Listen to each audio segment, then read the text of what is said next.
Annyeonghaseyo Cinggu. Untuk video kali ini kita akan melakukan pembahasan tata bahasa ringan, yaitu penambahan partikel en dan nan. Tata bahasa ringan itu biasanya disebut sebagai kantanan munbok biugi. Sementara partikelnya adalah en dan nan, sekali lagi ya. Nah, dari partikel en dan nan ini adalah merupakan partikel untuk menandai subjek atau topik atau tema pada sebuah kalimat yang dibahas saat itu. Letaknya berada di belakang kata benda, baik itu barang ataupun orang atau lain-lainnya. Fungsinya ini untuk menandai bahwa kata benda yang ditempel partikel ini adalah merupakan topiknya atau temanya dari pembicaraan yang dilakukan saat itu. Seperti itu ya Cinggu. Sementara cara penggunaannya itu cukup mudah ya. 사용하는 방법nya adalah apabila huruf terakhir pada kata benda itu merupakan vokal atau huruf hidup, maka partikel-partikel yang digunakan adalah ne. Partikelnya adalah ne apabila yang diimbuhi partikel ini huruf terakhirnya merupakan huruf hidup atau vokal ya. Contohnya adalah kata jo. Jo itu artinya saya. Nah, di sini kalau kita menggunakan kata jo, itu berarti akhiran dari kata jo itu sendiri adalah huruf o. Maka pembentukannya adalah jo ditambahkan dengan nen, seperti ini ya. Jadinya jonen, seperti ini ya. Dan di sini jo-nya atau sayanya merupakan tema, topik atau subjeknya dari kalimat tersebut berarti ya. Sementara partikel en itu digunakan pada kata benda yang diakhiri dengan konsonan. Konsonan itu adalah huruf mati ya. Contohnya di sini kita menggunakan subjeknya adalah dongseng. Dongseng itu artinya adik. Huruf terakhir dari kata dongseng itu adalah eng atau ieng. Ieng kalau berada di akhir konsonan itu dibaca eng, berarti dia huruf mati ya. Maka pembentukannya adalah dongseng ditambah en menjadi dongsengen, adik saya. Seperti itu. Nah, di sini contoh penggunaan dalam kalimat atau 문장으로 사용하는 보기. Jadi yang pertama kita bisa melihat ada kata 저는 학생입니다. Saya di sini adalah merupakan subjek, 저nya ya. Akhirnya o, maka imbuhannya adalah 는. Yang saya kasih tanda merah ini ya. Di sini artinya saya adalah seorang murid.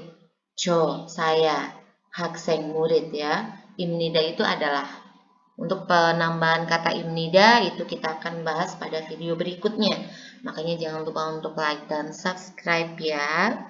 Jangan lupa juga bunyikan loncengnya supaya untuk pembahasan berikutnya Cinggu semua tidak ketinggalan, oke? Lalu contoh yang kedua adalah 그쪽은 회의실입니다. 그쪽. 그쪽 itu maksudnya di situ ya, di tempat itu kayak gitu. 회의실입니다. Kita lagi menerangkan bahwa tempat itu adalah tempat meeting atau rapat kayak gitu ya. Jadi kecuknya itu adalah merupakan subjek atau topiknya dari pembicaraan kita, oke? Jadi yang di situ itu loh yang kita bahas kayak gitu. Kita mau menerangkan bahwa di situ itu merupakan tempat meeting. 그쪽은 회의실입니다. Di situ adalah ruang meeting.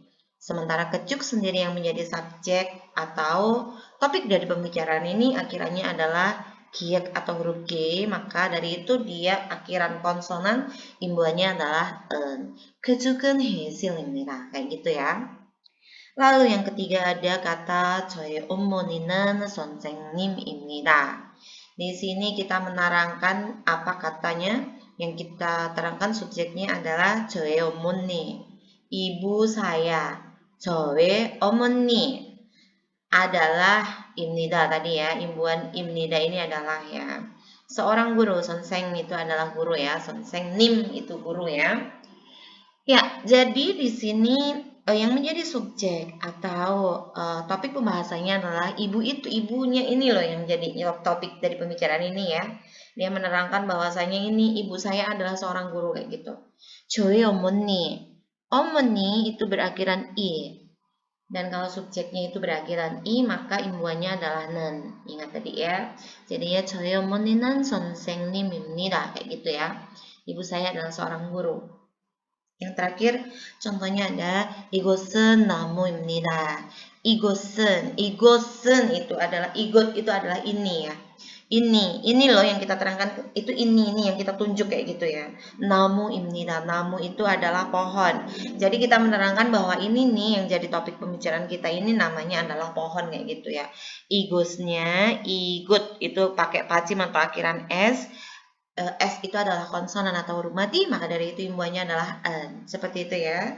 이것은 나무입니다. Bukan ikutnen, bukan ya. Salah ya. Kalau akhirnya konsonan harusnya imbuhannya adalah an.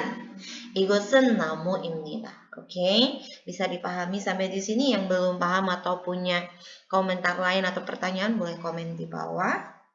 Oke, sampai di sini dulu. Kamsahamnida.